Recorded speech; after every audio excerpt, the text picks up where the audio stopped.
Hello there! Today I'll be reacting to a video called 10 Culture Shocks from Italy to Finland. And who better to watch this video than an actual Italian, an Italialainen. Thank you so much, Yandy, for the recommendation.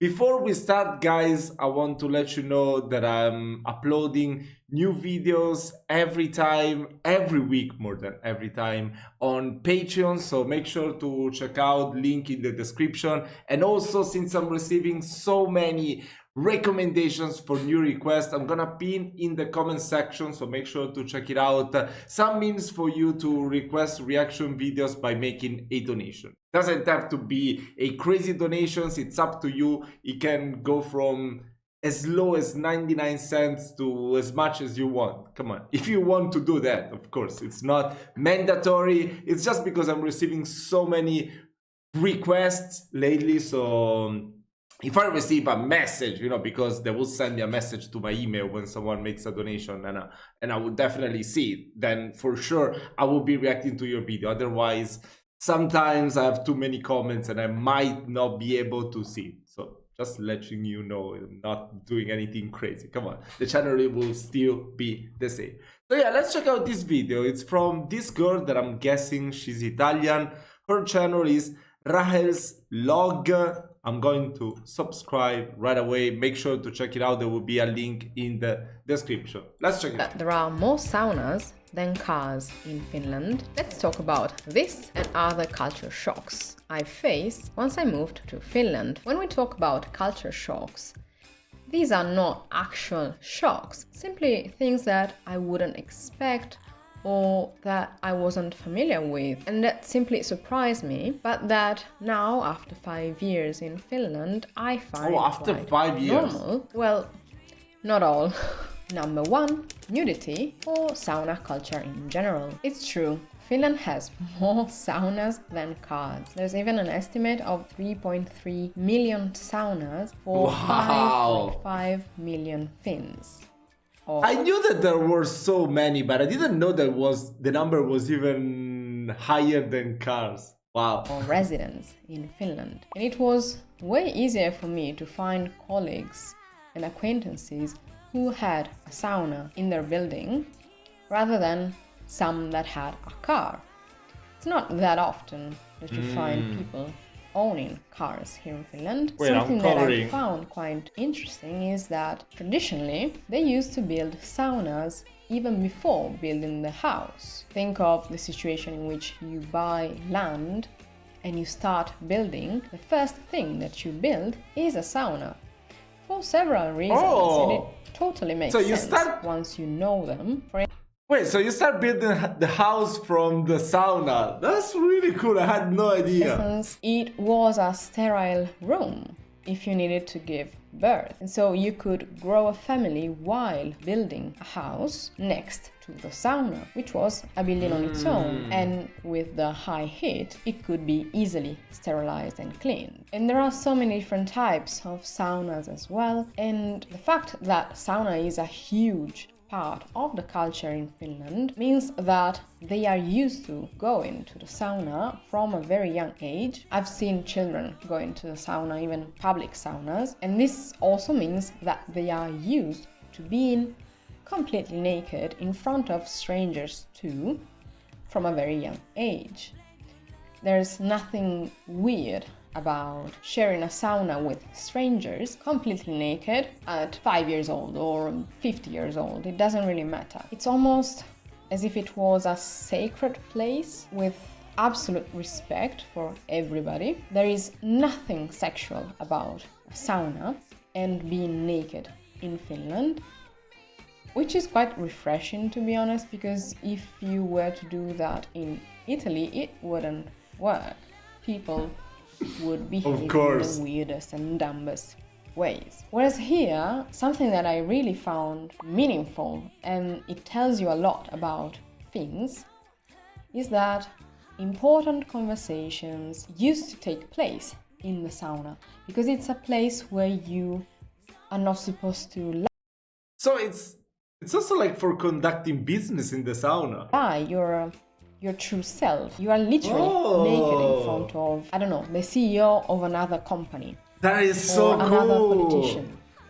And so they used to discuss important issues, and what was said in the sauna was valid just as a contract, imagine. And this tells you something about So I'm guessing what happens in a sauna won't stay in a sauna. how important and respected your time in sauna is. Some Finns go to the sauna once a week. It's just a regular thing that you would do. Depending on your building, Only once you a might week? have a dedicated slot in which you reserve it for yourself or your family. And so you know, and it's part of your routine, that you can go, I don't know, on a Friday night in your sauna. In other buildings, just like mine, we have a shared sauna that is big enough to be comfortable if more than one person is there at the same time. And the most difficult thing for me is to accept being naked in front of other people. No matter if I know them or not, I still feel uncomfortable.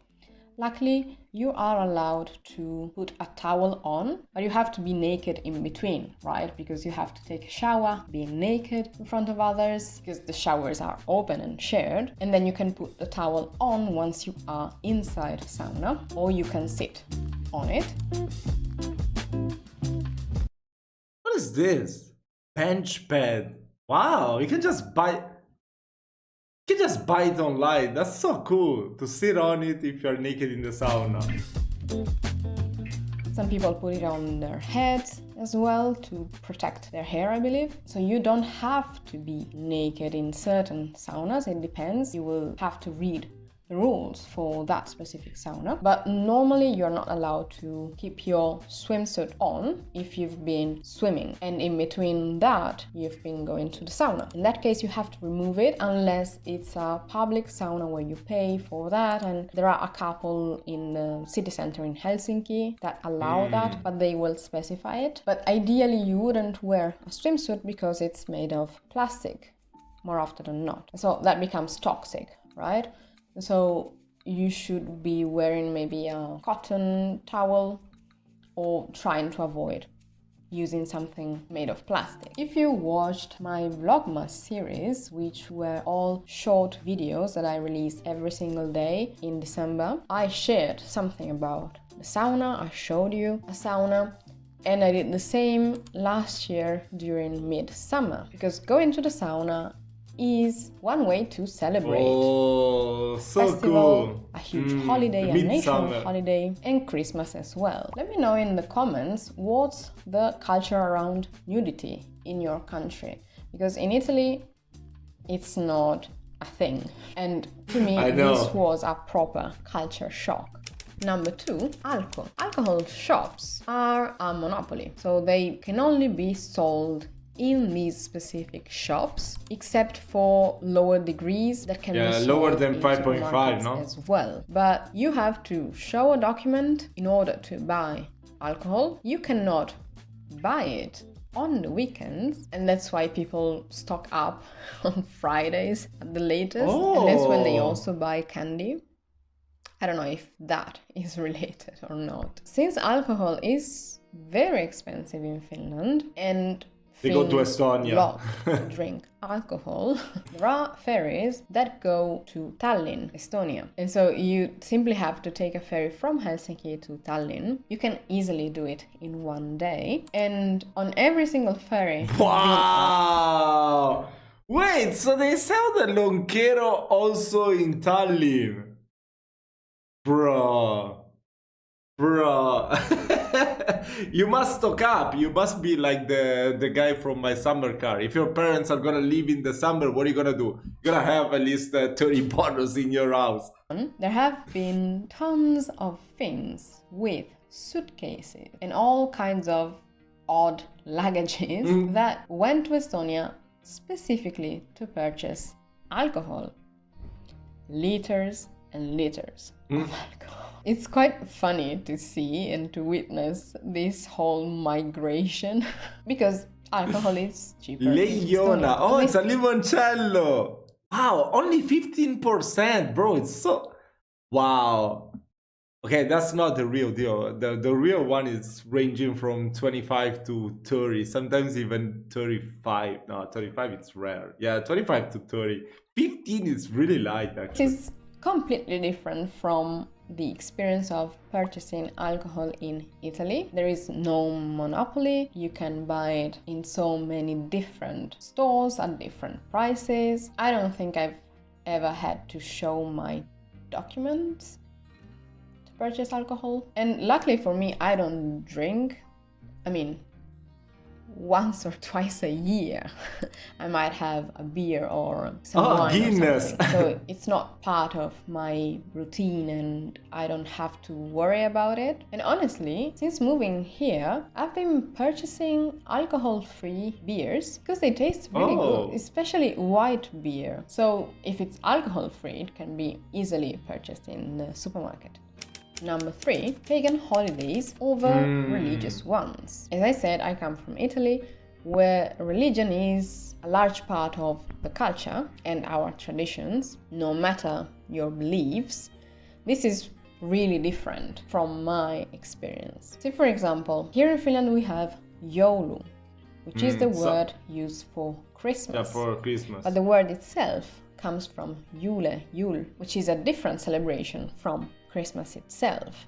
And so you will often see these holidays merging with religious traditions and pagan ones. The same goes for midsummer, which is called Juhannus. And this applies to Sweden as well. They really share so many different holidays with Finland. And actually, Santa Lucia is a holiday that Finns took from the Swedish tradition. It's now a big deal, but it used to be celebrated in Swedish communities.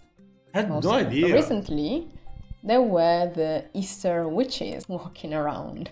This is a really interesting one because you almost have Halloween, Carnival, and Easter all at once. And the week before, that makes it so much better. See, especially little girls or children dressed up as Easter witches, and they wear colorful clothes, they paint freckles on their faces, and they go door to door, just like you would do during Halloween. And an activity that you will see parents do as well is to make these beautiful branches, colorful with feathers. I've reacted to a video by Finlandia Diaries that she was making that with her son. It was a really nice video. They will carry around to make sure that evil spirits leave. And they do that in return for treats, just like Halloween. That's a really interesting tradition. I have not seen little girls do that in my neighborhood, but I've seen them around. And I've seen these branches even in stores or cafes. They're just left there as decoration weeks after Easter. Either way, I've embraced some of these holidays, especially midsummer, joulu, and others. And again, it doesn't really matter what you believe in. Some would say, but if it's a pagan holiday, you should be a pagan in order to celebrate it, and vice versa, if you're Christian, and so on. I don't think that applies, especially because here it's part of the culture. All of these holidays are. And I also find that the climate and the nature that you find in Finland perfectly merge with these holidays. You feel it in the air. You can literally smell it when you walk in the woods. There's magic in the air. It's a real thing. Again, it doesn't matter what you believe in, it feels as if you were surrounded by fairies. So why not enjoy it, right? Number 4, heavy metal, but heavy metal songs. I mean, I was expecting to find. Yeah, I get always many recommendations of Finnish heavy metal. I definitely need to. Yeah, I definitely need to react to more of that. Metal from other people in different countries. Even in the store you can buy. This is so cool. But this was an old lady who was teaching us Finnish and who shared with us some of the heavy metal Christmas songs that are part. Oh, the one with the guy from Nightwish. What is his name? Marco Hietala. Something like that. Yeah. What is it? Joulu Laulu, right? That was so beautiful. Of the tradition in her family, and in Finland in general. Some of these are songs that you hear on television or radio. And so she made us listen to those, and it was quite an experience, I must say. That's quite the culture shock, I would say. That you know about Finland is that they love heavy metal. Well, it's true. And I must say that it's widespread in ways I wouldn't expect. Number 5, flags in each building. But also the fact that they celebrate flag days even more often than the ones that we celebrate in Italy. Because here you have a pole for Finnish flags in every single building or building complex. And that's the first unusual thing to me. Because in Italy we don't have them. They are just... Unless there is the World Cup playing, that everyone has it. Or here the Alpines came in my city. But besides that, yeah, no, really, it's not a thing. On schools or government buildings and such. But it's not normal to have random apartment building have a pole for flags. Whereas here it's normal. And I also saw the flag at half-mast, and if it wasn't a national tragedy, this was the case last year due to a school shooting, so you have the flags at half-mast for national mourning, but otherwise it may mean that the residents in a specific building are mourning for a neighbor who passed, for instance. This is speculation because when I saw the flag at half-mast a couple of times, I checked the news, there was nothing. The other buildings in my neighborhood didn't have any flags. And so I assume, please let me know if you know what's the real reason, or if you can confirm this theory of mine. I assumed that it was mourning for a resident. And so if that's the case, it's a beautiful way to pay your respects. But normally when you see flags for flag days, it's to celebrate a national holiday, so beautiful, poet, and so on. Number 6, warning sirens. This truly shocked me. It was a random Monday at noon and I heard sirens. First, I had never heard sirens in my life. I'm not talking about the ambulance type. These are nuclear disaster type of sirens. I had no clue what was going on. And luckily, it must be one of the most searched things because I checked immediately and it simply said that it was a testing. So don't worry because every single first Monday of the month, I didn't know that. You will hear warning sirens being tested. And they also have a different sound or pattern compared to the actual emergency. So that's the second way you can recognize that it's not true emergency and it's just testing.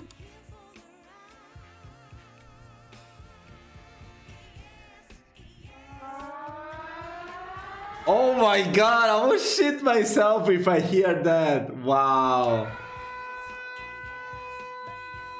Wow, it's like the world is gonna end.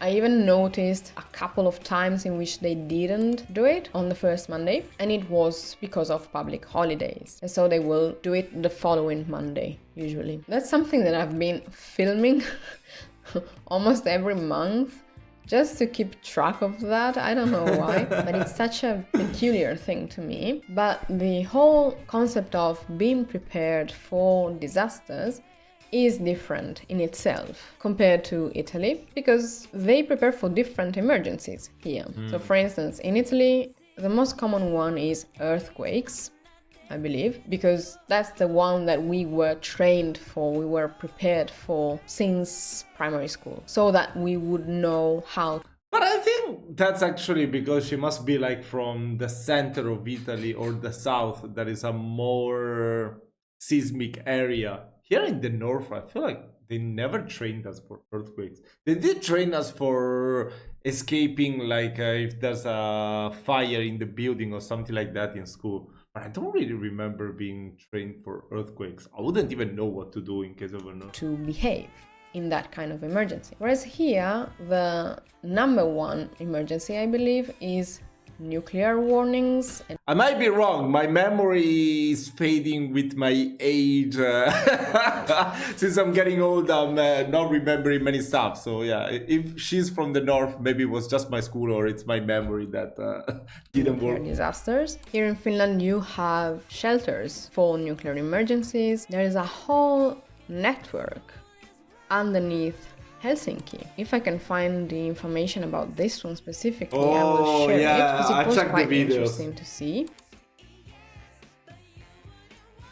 They even made an official day for national preparedness to remind people what they are supposed to have in their emergency backpack, stuff like water, batteries, a radio, and all the other emergency items that you wouldn't necessarily have ready to go in other countries. And this is quite a different way to approach an emergency, and I think it's something that we should do in Italy too.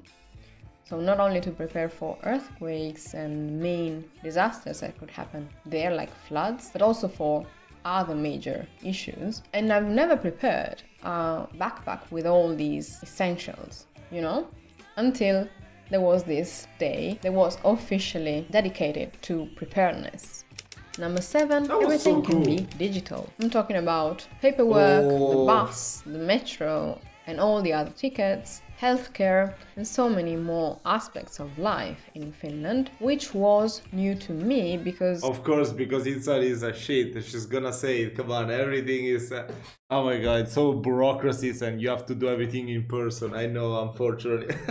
We barely had a system to prove our own identities online with a certain app in Italy, and they have improved that system since I left, but it was quite new to us, and paperwork is still massively based on paper, and it still takes ages and all that jazz that you might be familiar with if you ever considered moving to Italy. Whereas here, the norm is to go without paper and everything is digital, which so much better. In a way is reassuring, easier sometimes, but it gets a little scary when or if there is no electricity. It happened once, for instance, when all the devices to pay in shops and such were not working and people had to pay cash for, I don't know, a few hours, except here nobody uses cash, nobody carries cash anymore, and that gets a little tricky, you know. Since I left Italy, they also implemented electronic tickets for transportation, but they still work differently from here, so I'm not used to that system. I got comfortable with this one, even though, again, if your phone has no battery left, then it's a problem. So it's your responsibility to have a fully charged smartphone at all times so that you can show... I mean, at the end of the day, it's the same advice as to before, like make sure to have money in your wallet.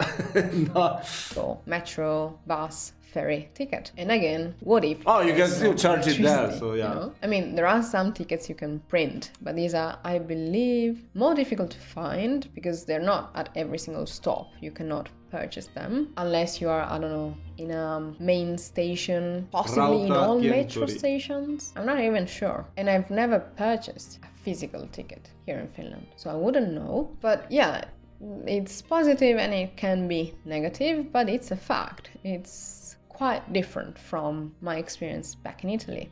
Number 8, cyanobacteria. This was completely unexpected. You know, the kind of problem you never thought you would have. This is a blue-green type of algae that can accumulate over...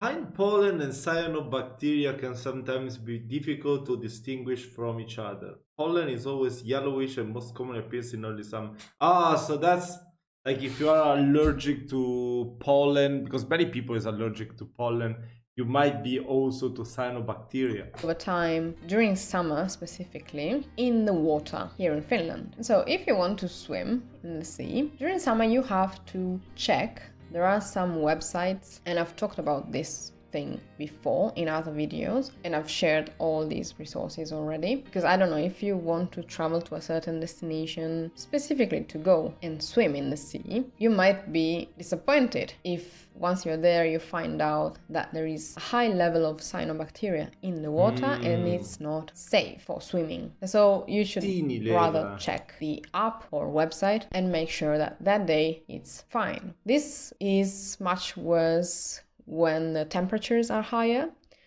meaning that if you want to go swimming in April, May, June, if the temperature is not too high, you might be safe to swim, whereas it gets worse towards mid-June and July when the sea water is warm enough. No idea Some about Finns couldn't care less and they simply go swimming no matter the level of cyanobacteria. But since there is a range of symptoms you could experience, I wouldn't risk it, because these symptoms can go from diarrhea to a life-threatening situation, depending on how your body responds or how much cyanobacteria there is, and so many other factors. And since I have no clue how my body could respond, I wouldn't do it. Finns have lived in this environment all their lives, so maybe it doesn't affect them as much. I've heard some horror stories, so I wouldn't do it again, but you do you.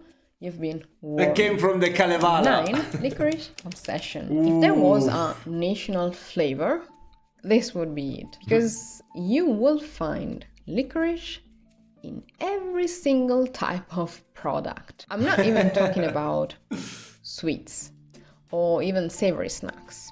No. I'm talking about toothpaste.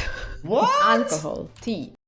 Bro, I want licorice mint toothpaste. Chocolate, ice cream, and Bro, the salmiakki advent calendar. No. Bro, I want this. This is the dream. the number one treat, and they say that it's a treat. Here in Finland is salted licorice. They are famous for this, I believe. It's one of those things that if you're traveling or if you want to bring some souvenirs to your family, this is the type of souvenir. Just bring some salmiakki and look at the reaction once they taste the best it for thing the very ever. first time. Finnish fun, seeing people's faces when they try salmiakki candy for the first time. You might have been disappointed to see me trying it because I really loved it. It was so good. This is from the book. Oh my god, the other guy Dave bought and made a video about, right? I want that book. Because I can confirm that some Finns are truly addicted to this and they will just keep popping candy all day. And I have yet to find a Finn who doesn't love licorice. To me, this is quite an issue because it gives me tachycardia and it makes me nauseous too. So I don't know, once a year maybe. Whereas Finns are obsessed. I mean, ice cream with licorice, everything with licorice is fine. They love it. I mean, even here in Italy, whenever I take ice cream, if there's a licorice taste, I always go for that. Number 10, National Jealous Day. This is a day in November in which Finland publishes everyone's taxes. I mean, you can literally see how much every single person working in Finland earns. I don't know what. Yeah, try and do that in Italy would be shame day. That's how it would be called. I don't know. Because nobody's declaring everything. This was a good idea. This is weird to me. And I never looked at it because, well, I don't think it's a healthy thing to do. And in my case, I knew for a fact when I was working for Helsinki University that I earned the lowest possible income compared to all my colleagues. So I didn't need to be reminded of that, you know. But this is a thing. If you've ever traveled to Finland, or even if you moved to Finland, which were the top 10 culture shocks?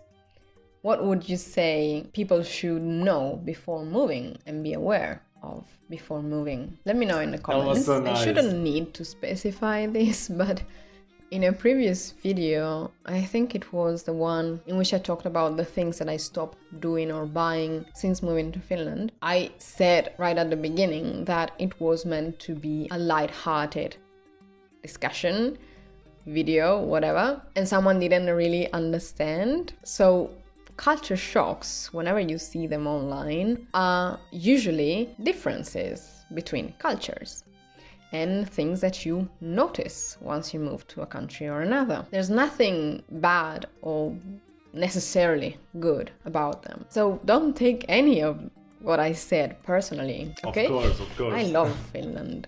I loved moving here and finding out all of these things that I just said. And if you comment before watching the end of the video, that's your problem, okay? And now that you watched this, check out the video on the screen. Don't forget to hit the notification bell so you won't miss my upcoming videos.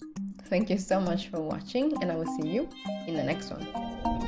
That was a really nice video. Let me leave a comment. I say, nice to see an Italian loving Finland so much like I do. Even though I still haven't traveled there, lol. No, the lol, no, it's too inappropriate. Okay, let's see which face can I put. That's which emoji? Come on, I sound like an old person saying face. Isn't there like an emoji of a licorice? She said she don't like licorice. Ah, oh, damn, that's not okay. Let's put the Finnish flag, bro. That's not even a Finnish flag. YouTube emoji sucks. Okay, let's do let's do this one. Come on.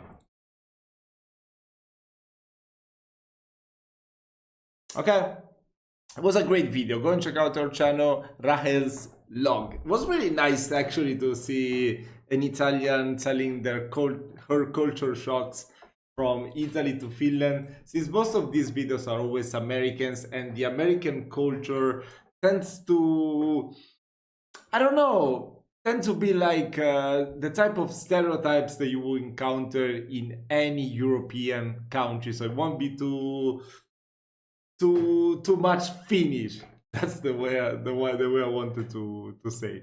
So that was pretty cool. Check out our channel. It was amazing. Thank you so much for taking the time to watch the video with me. See you in the next one.